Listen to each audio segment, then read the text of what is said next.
So thanks again, all of you, for joining me. This afternoon to be talking about meeting students' needs with disabilities. Clearly, we are here because we're interested in helping our students and meeting them where they are. And I really appreciate you all showing up and taking this time out of your Friday afternoon to have these conversations.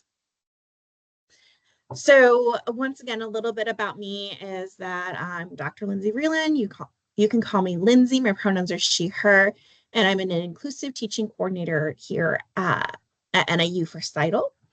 And as I said before I started the recording, my background is mostly in teaching English first year college writing and gender and sexuality studies. So which both are very writing intensive, at least the way I teach them, writing intensive courses. And so a lot of what we're talking, a lot of my perspective, thinking about working with students with disabilities is thinking about using applications and that are specific to writing, and thinking also about courses where students are physically present in our classes, not necessarily like asynchronous online courses, although some of the stuff we talk about today will be helpful for those courses too.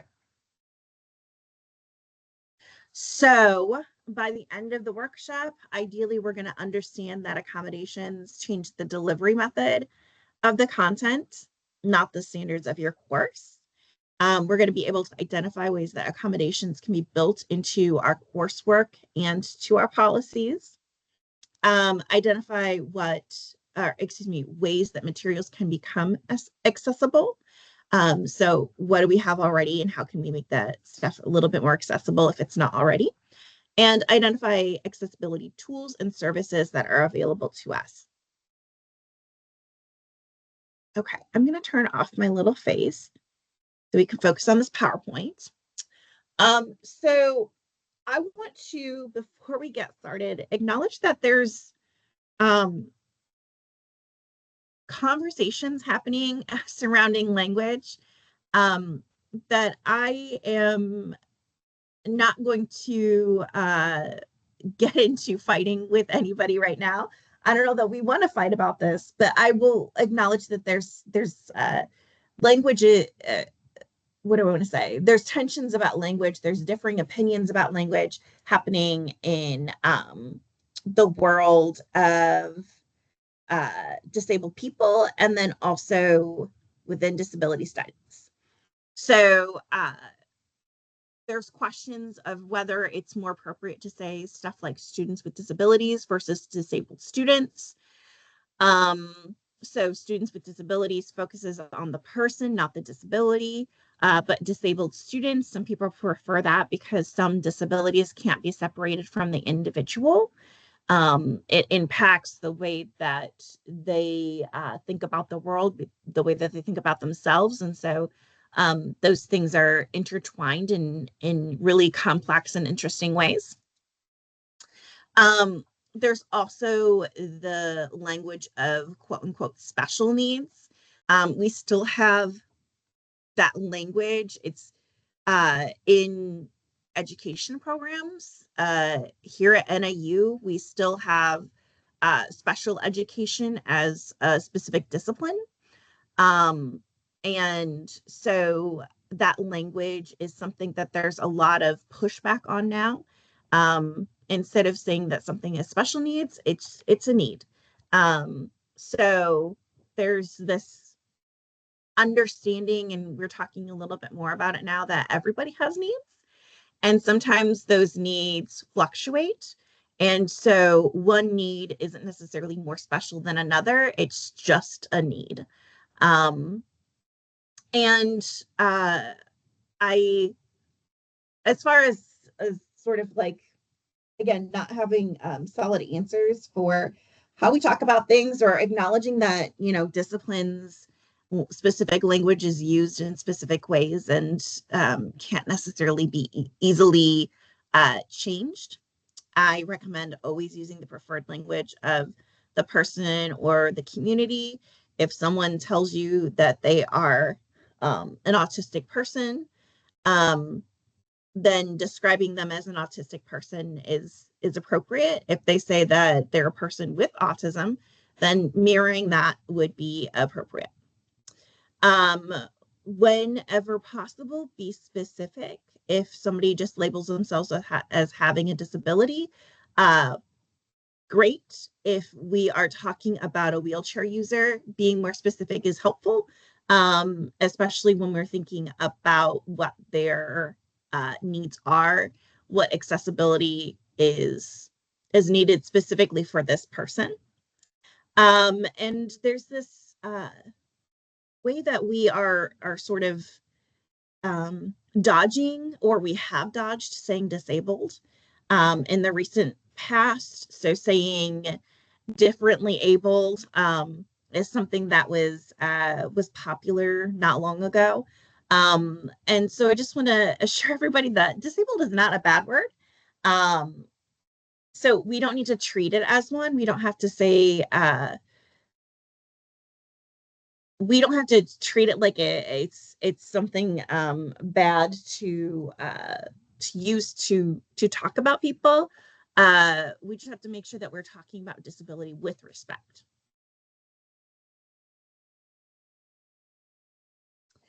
And I also want to acknowledge that accessibility is mandatory. So, per the NAU Ethics and Compliance Office, all content in our courses needs to be accessible. So, we need to make sure that we are standardizing accessibility in our courses. And this means that students with disabilities aren't being perceived as getting special treatment because they're getting documents in a special form, or they're getting something in a special format. They're getting to use particular apps that no one else is getting to use. And it also doesn't force us to out someone's disability by making them claim that or use something specific in class that no one else can use. And so some of this is, you know, some students are going to willingly share that they have disabilities with us. They will have letters of requests from the Disability Resource Center about what accessibility they need, about the extra time that they need, about the tech that they need. But there are other students who, unless they're forced to, aren't going to share that information with us, or maybe can't get into the DRC to get the letters. Maybe there are things blocking them from getting the help that they need in order to get a diagnosis. So standardizing things and making things accessible and working with our students can be really, really useful, because not everybody has the DRC to sort of back them up if they need things in a different format, or if something isn't accessible to them. And as I mentioned a little bit, students aren't required to disclose anything about their disabilities.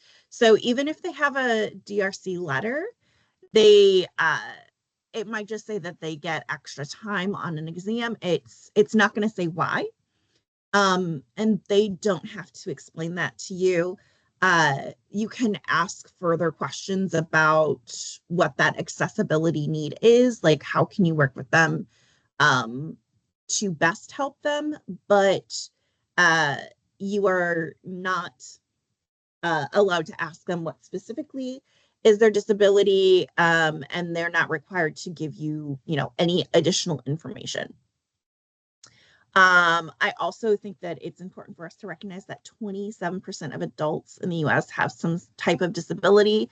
And this is, based off of what we know.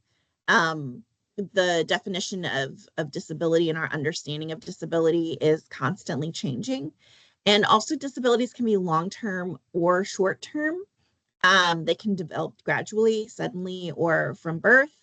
It might be something that some people have disabilities from birth, but they were only recently getting diagnosed. And so they never thought about themselves as deserving accommodations, or thought that they had to adapt to situations rather than asking for help when they need it. So uh, we might have students in our classes that have short-term disabilities that, get into a car accident and break an arm and can't handwrite notes. Um, so we need to be prepared to sort of meet those students as well as the students that are long-term, and have the letters from DRC and know their needs a little bit better than maybe the short-term students do. Excuse me. Um, and I already kind of talked about it, but not everybody's going to have accommodations through the DSRC. Um, Also, students can't always get into the DRC and get their letters of accommodation before the class starts. So there might be, I mean, we're a few weeks into the semester, but there might still be letters trickling in the next couple of weeks because students weren't able to get in and get those letters at the beginning of the semester. So this stuff is sort of ongoing. It's not something that, well, if I didn't get it at the beginning of the semester, I'm not going to have to adjust or think about it. Things are constantly in fluctuation depending on diagnosis, depending on when people can get into the DRC, and what's going on with their bodies.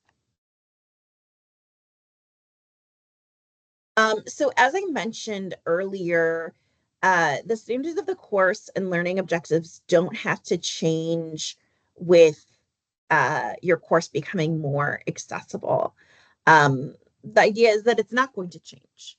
So uh, it's just going to be the delivery method or time spent on an assignment. So the students might get additional time on assignments. Maybe they get early access to stuff. Um, for example, if you have daily PowerPoints that you use, maybe you post them before class instead of after, so that students can look at the slides along with you presenting them in class, and they can make notes, or they can prepare before class by looking them over and start to think about questions that they might have. Um, there also might be alternate formats for visual or audio dependent work, or free use of technology. A lot of us have classes where we're asking students not to use computers. They're expected to handwrite notes. They're not supposed to have their phones out. Um, and there's a lot of logic to asking those things from students. But some of our students can't handwrite notes because of arthritis. Some of our students are hard of hearing or are deaf and need to use CART translators on their computer. We'll talk about that in a little bit. And have the text of what you are saying, the transcript, show up on their computer. Some of our students might need to have only videos with captions. So if we're looking at YouTube videos that we are asking our students to look at, if there's auto-generated captions, they might not be good enough for students in the course because there's particular jargon that isn't going to be picked up and correctly relayed in text form. So there are some things that we need to think about when we are creating expectations for our classes, but also pulling materials together. So so making your course more accessible might change what your classroom looks like, what the technology in the classroom looks like, what your assignments are, what the attendance policies are, and also how you communicate with your students. We'll talk a little bit about each of these categories. So specifically to the classroom, depending on what students you have in your classes, you might want to think about accessibility of buildings or bathrooms, desks, tables, or whether students have access to outlets if they have to use technology. Um, not all of us have the flexibility, unfortunately, of changing the classroom if it's not an accessible classroom for students. But that's something that we need to think about. Like if we do have wheelchair users, can they safely get to our classroom? Um, if it's hard for them to get to the classroom, but they can, we might need to give them a little extra time and be a little bit understanding if they have to show up late to class because maybe they're relying on an elevator that is slow, or maybe they have to cross campus and that's going to be a little bit difficult because of the accessibility of sidewalks or ramps. Um, if we have desks that can be used by people who are wheelchair users or have other mobility aids, if there's a place for someone to put their walker or their crutches, if tables are big enough for students to put down their computers and have, books and stuff out. We also want to think about the attendance and behavior expectations that we have in our class policies. And I recommend creating policies that are built on trust and communication and not punishment. And that's sometimes hard, especially starting out the semester.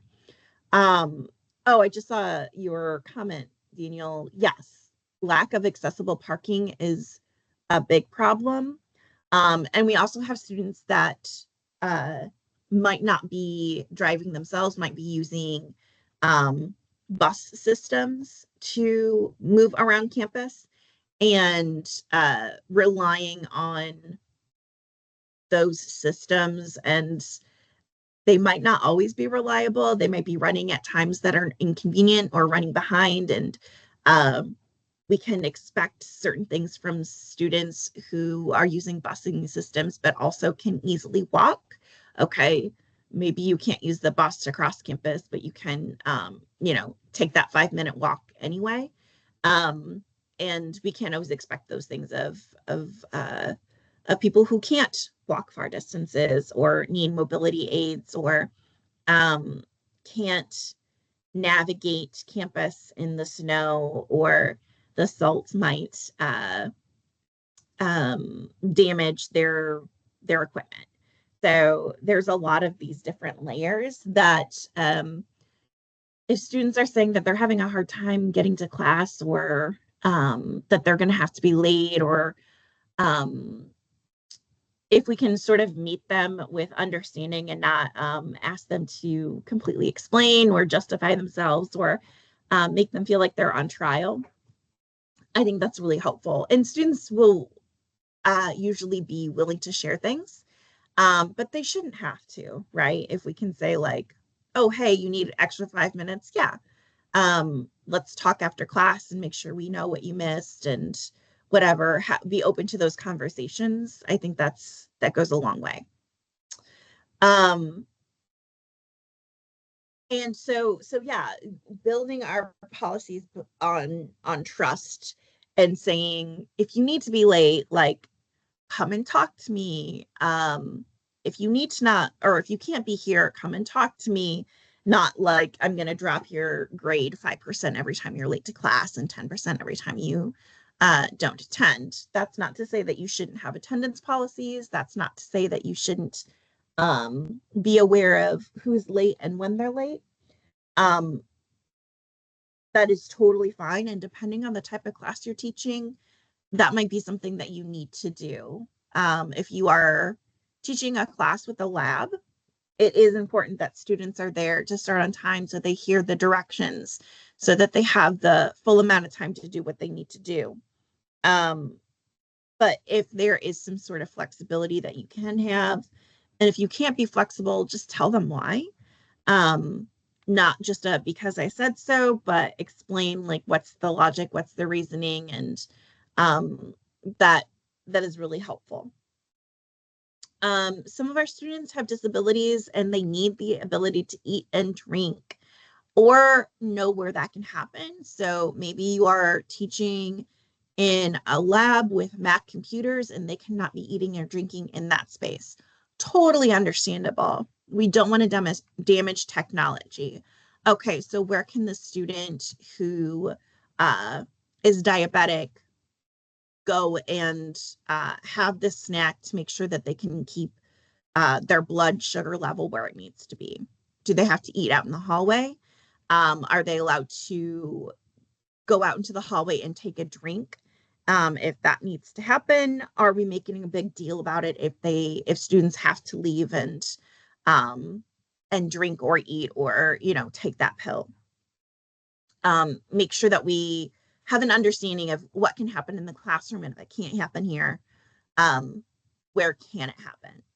Some students are going to need to move their bodies. Maybe they have chronic pain. Maybe it's hard for them to sit in desks for long periods of time. Those of us that teach those long seminars know that at least one break within the 2.5 hours is necessary. Um, but giving students more opportunities to move their bodies, whether it's physically get up and leave the room or stay in this space and move around, stretch is really helpful. um I mean, I've had students with narcolepsy that need to be able to get up and move, and that's okay. We've talked about it. It's not been a big deal. But also, if there are students that need to get up and move more regularly, where can they sit in the class where that can happen and not necessarily be as distracting to others? If there are students that need to be able to leave because they have to use the restroom frequently, or they need to be able to do some, blood testing to check their levels or do XYZ things, where can they sit in the room so they can easily leave and come back and not have to shuffle through people, not to have to feel like they are being a distraction for taking care of themselves? And then we also want to think about technology. So as I mentioned earlier, students might need to use laptops. They might need to use different technology. There might be different reasons why they would have their phones out or their iPads out. So can we be flexible with the technology policies and talk about how technology should be used and not necessarily when it should be used? Especially if we have students that don't want to necessarily discuss their disability with other people. Um, what can we do to make sure that they're not outed constantly, or that it doesn't seem like they're getting special treatment because they get to use this specific thing when no one else is allowed to?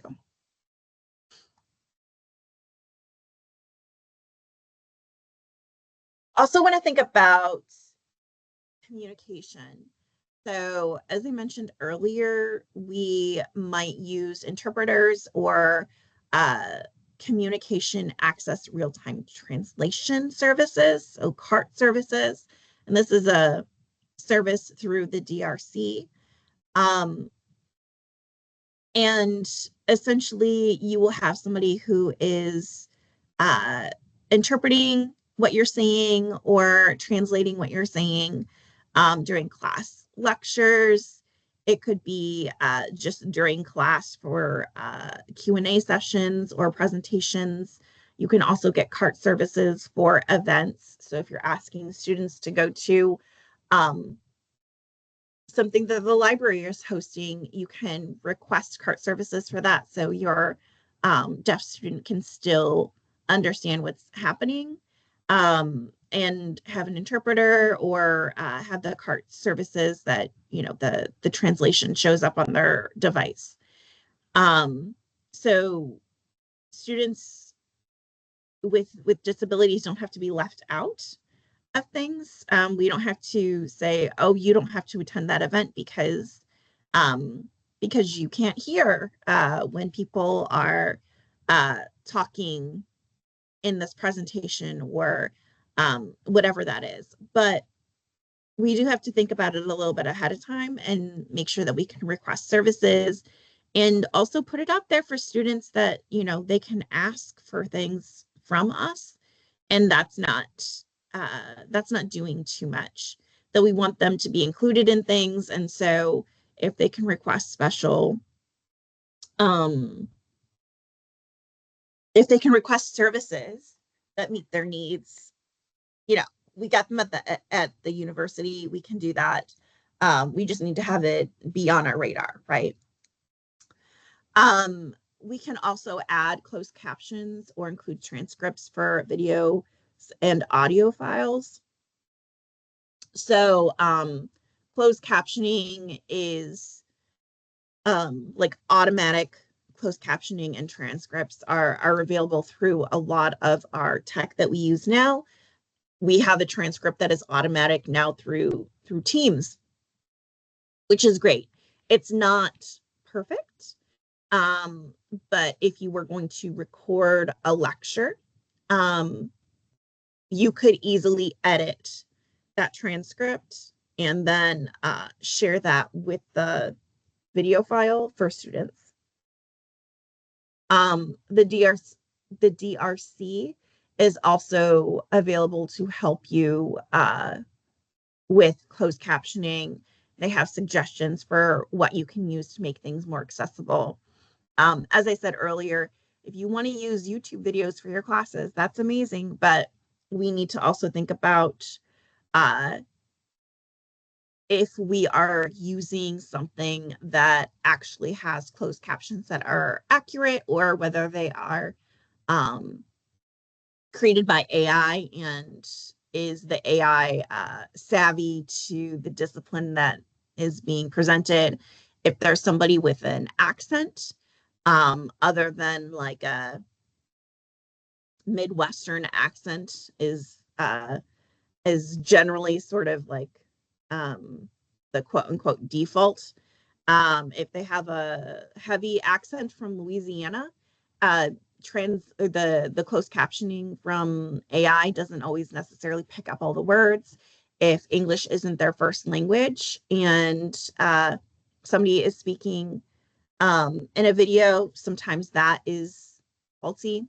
Um, Also, people with like British accents or using slang language, it doesn't always pick up that either, because it can't really make sense of that if it's not programmed to do so. So there are some things that we want to think about when we're choosing what we're choosing to share with our students. And you know,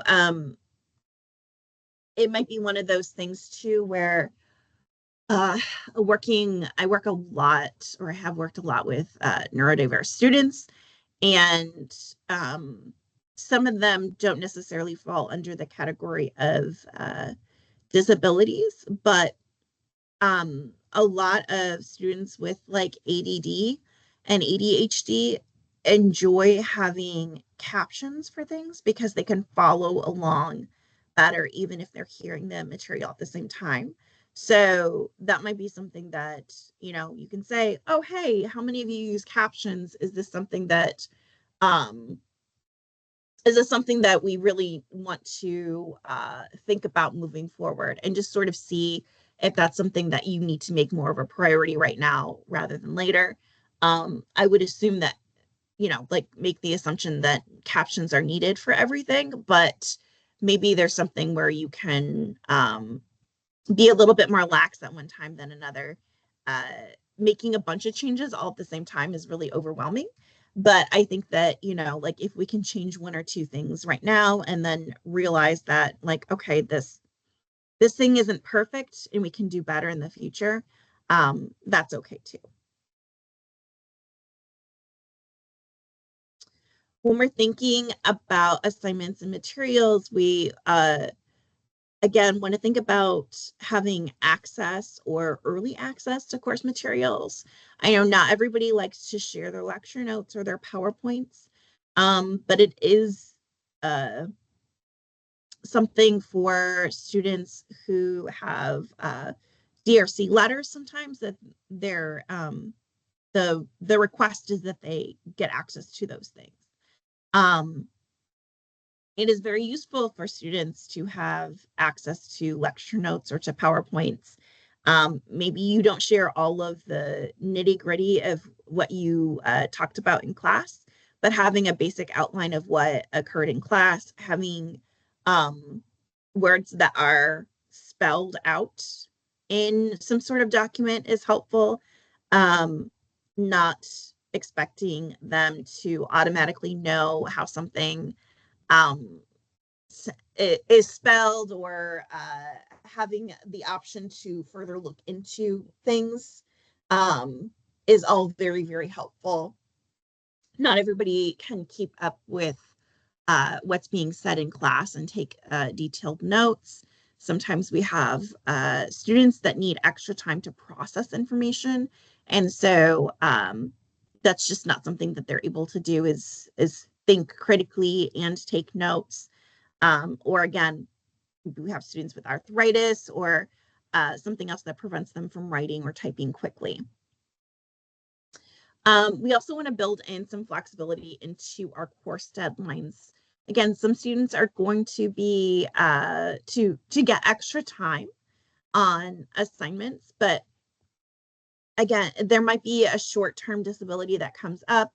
There might be other students with needs, you know, just like a sickness in the family or something that happened at work, that need a little bit more flexibility too. So flexibility does not hurt anyone. We also want to make sure that we're using accessible mediums for our files and content that our e-readers and our Braille programs can read. There's information about that on the DRC website, and I'll share that with you in a little bit. Offering a variety of grading feedback options is really useful.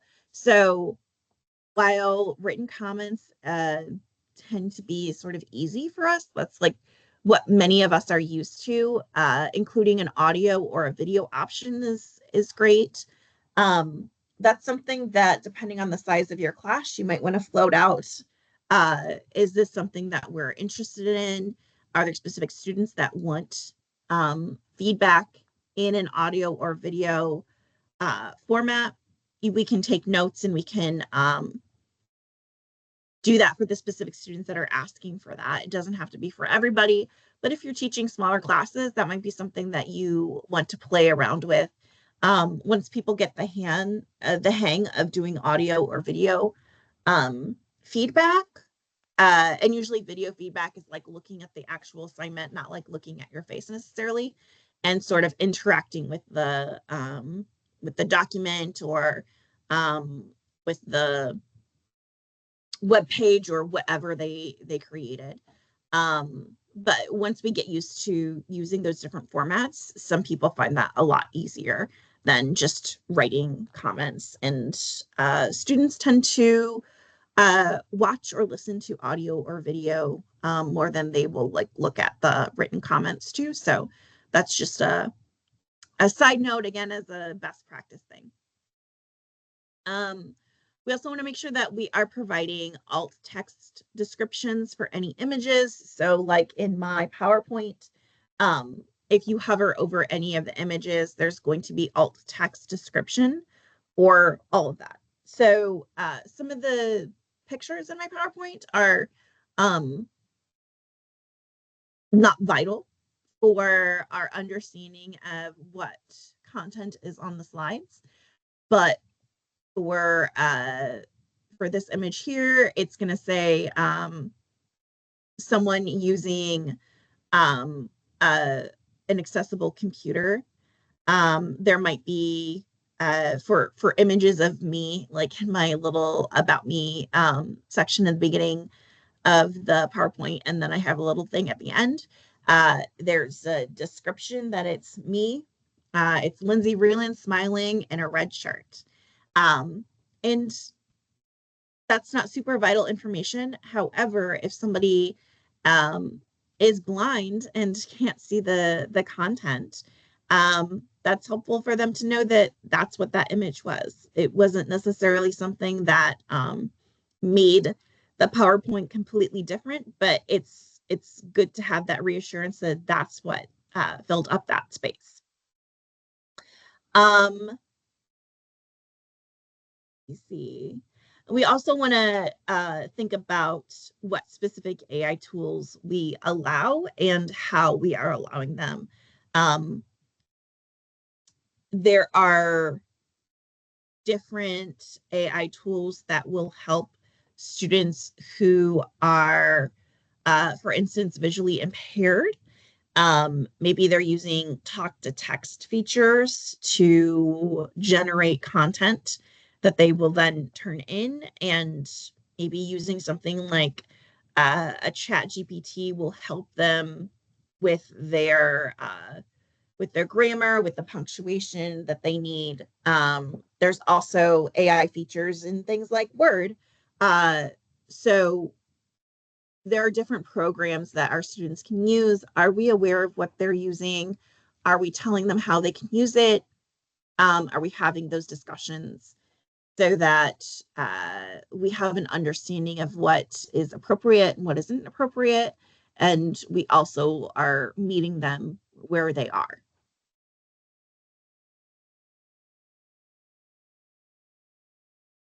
We have a built-in help for accessibility in Microsoft.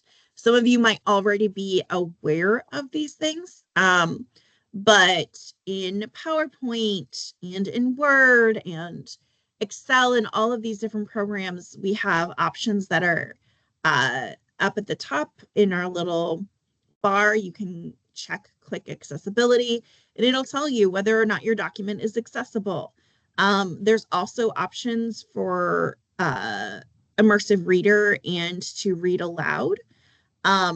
So there are options for our students also so that they can um, hear the things that we've typed. It will read aloud those things to them. It can help them edit their own papers. It can help them go over worksheets.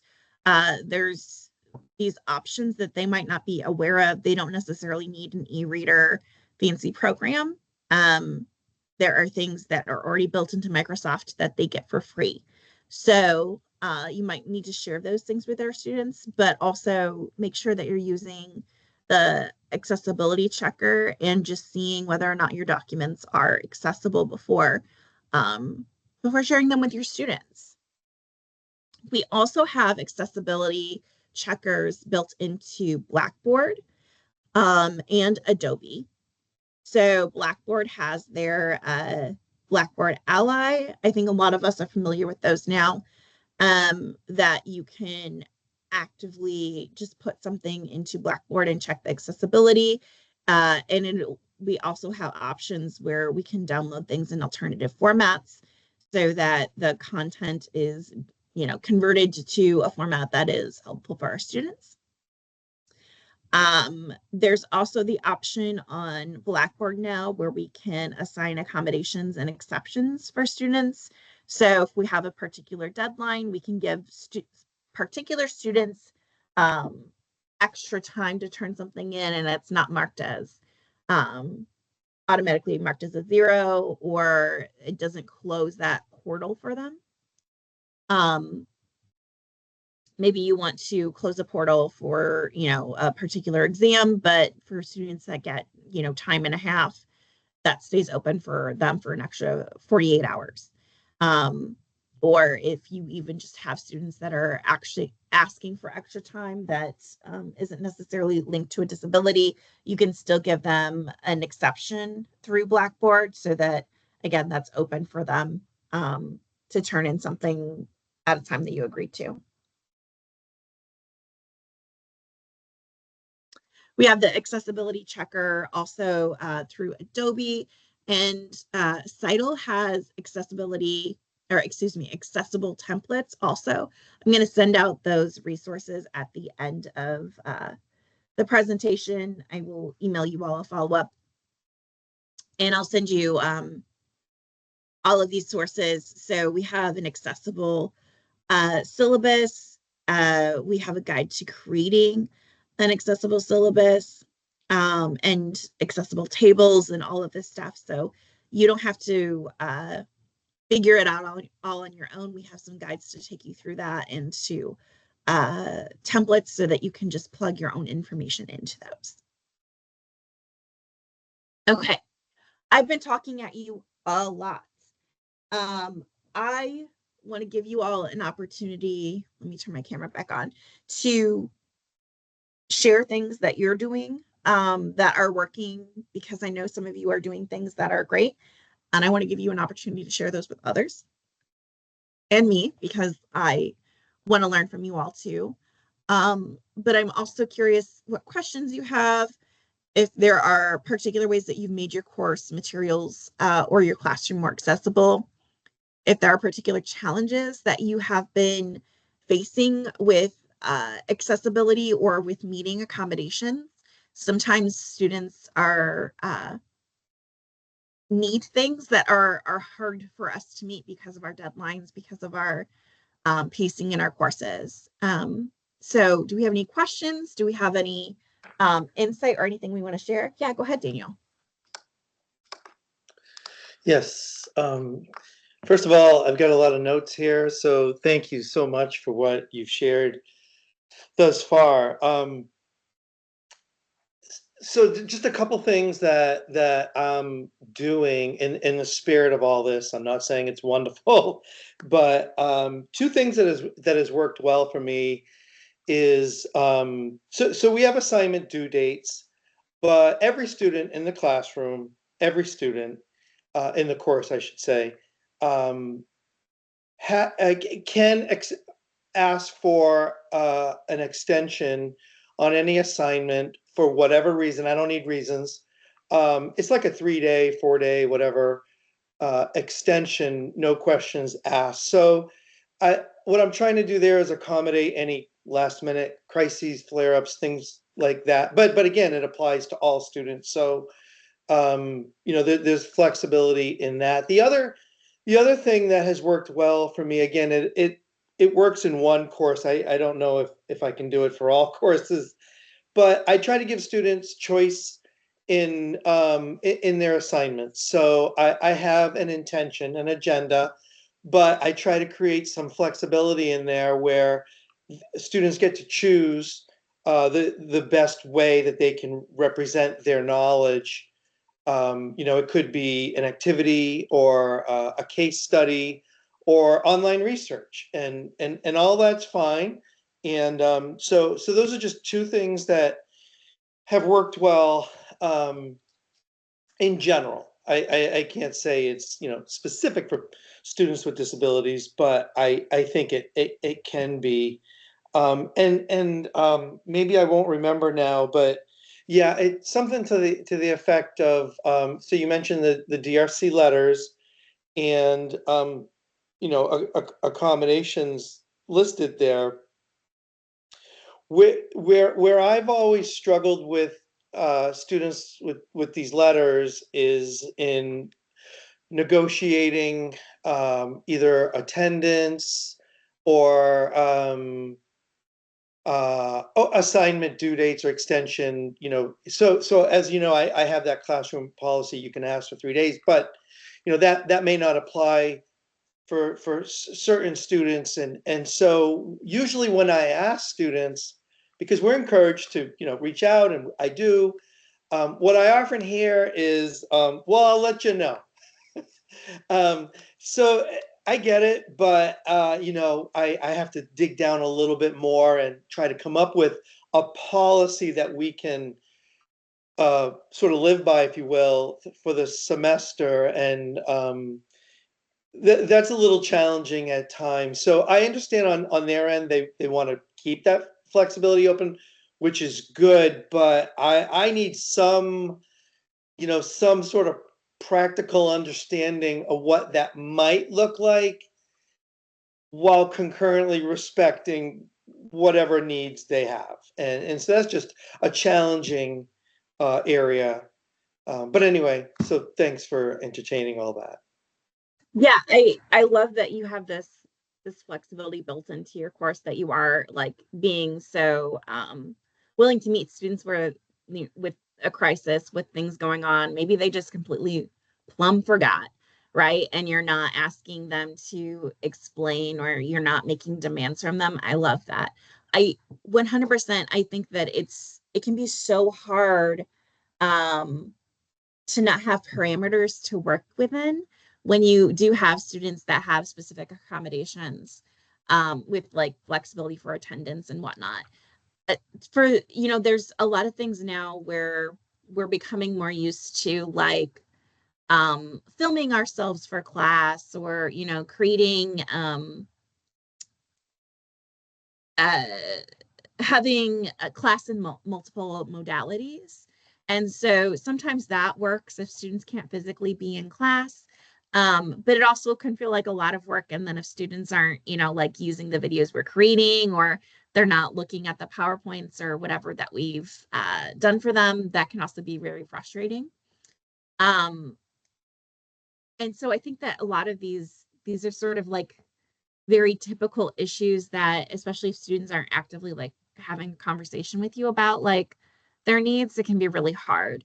I do think thinking about like flexibility for deadlines, especially you talking about that makes me think of something that almost always comes up, where people are talking about, well, at the end of the semester, grades are due. And these students have extra time and deserve their extra time, but we also have deadlines. And so this might not necessarily be helpful for you, Daniel, but I'll say it aloud for the world to hear anyway. That when we do have students that need extra time on things, we can always give them the assignment sheets early. We can always give them access to things early, and we can start those conversations with them early in office hours by creating a time to talk one-on-one with students, by giving them that extra sort of guidance. Um, but I love that you're also giving them opportunities to demonstrate their learning in different ways, because that also can be the difference between them needing a lot of extra time, or finding something that they're comfortable with within their wheelhouse, creating a video or something like that. Maybe they already do that regularly. Maybe that's going to be way easier for them than writing a traditional paper. And so that can be a big difference for students too. It sounds like you're doing such great things. I love that. Yeah, anybody else have anything to share? Yeah, Anissa, go ahead. So, what I'm trying to figure out is I have a gentleman in my class who is visually impaired, and I have reached out to him and just regularly ask, what can I do to help? And he's really not said that there's a whole lot. He hasn't purchased or done textbook assignments, so he's failing in that area. And then I have a quiz coming up next week, and so I just sent an email, and I haven't gotten much response when I've emailed to him. And I just regularly feel like I'm approaching him. And I do have the DRC letter, but he's never, they all say they're supposed to come to you. And for me, I'm usually pretty proactive because I don't want to be caught off guard. I have 40 students per class. And so I can't, it's hard to juggle all that stuff the last minute, because it's a very much a spur of the moment. We do some projects that are, I mean, it isn't just I'm lecturing, boom, here we go. There's a lot of kind of create on the fly. And so I haven't really gotten much feedback from him. So I'm really kind of struggling here. I heard Daniel say, you put things out there, you make yourself available, but I don't feel like I'm getting much feedback at all from him. And so I don't know what to do. I will take any advice. I mean, it sounds like you're doing everything you should be doing. And it might be just that student is has other things, isn't prioritizing your class. Like they're, like um there's a whole host of things that might be happening, but the fact that you're actively reaching out and you're trying to meet them where they are, that you're like, being proactive about conversations and um seems like you're very open and you're wanting to work with them. I think that that's what you need to be doing. There's definitely um oh gosh, now I can't think of it. You might want to do some report through Navigate to have their um advisor reach out to them, or it's academic advisor, is that what they call them? Yes. And yeah, so there might be something that they can do to also Okay. reach out to the student. But it also might be one of those things where unfortunately, sometimes students need to take X number of classes to be full time, and they plan on not being super successful in one of them just so that they can get that full-time status, and Yeah. that is a bummer for everybody. Hmm. But there might be something with that too. But I mean, it sounds like you're being so proactive. It sounds like you're doing all of the things that you need to be doing and more. Yeah. So don't take it too hard. But like it sounds, I'm I think that you're doing everything that you need to be doing right now. Okay. And it's still early on in the semester, so I mean, certainly do what you can. We're past the ad drop date, so there's also this sort of like impending doom Hmm. in Well, some and ways too. this is a teams class. So he has been assigned to a team of four other people. So there's five of them, and he sits with the team. And I'm not as familiar as I probably could be as I learn more about. He has some type of a tool that he uses, and so I don't really know what it is. I almost wish the perfect scenario would have been that he emailed me and he would say, I want to come in and talk to you and show you what I have and tell you what I need. And well, that's not happening. So I feel like I'm just trying to like learn as much as I can so that I cannot like miss something. I don't want him to feel uncomfortable in the class because I didn't do something that I should have done to help him do what he needs to do. But what was really interesting is the couple of times he's gotten up to present with teams, he did a great job. So I was, yeah, so I was excited about that. But yeah, it's unfamiliar territory, and I'm trying to figure out what is required of me in an area where I have no experience. So, but Yeah, I like that no, navigate. I'm going to do that navigate because yeah, that's great. I I'm so glad to hear that he's showing up though, and like that it seems like he's engaging. So I again, I would keep reaching out, keep doing what you can to connect in like um one-on-one spaces, and sounds like you're available and like open in the classroom. So Hmm. that is helpful too. But yeah, that's really Okay. frustrating, but I think you're doing everything you need to be doing right now. Okay. Well, thank Certainly. you. Yeah. That's, So we've got 1 minute left. I want to respect your time.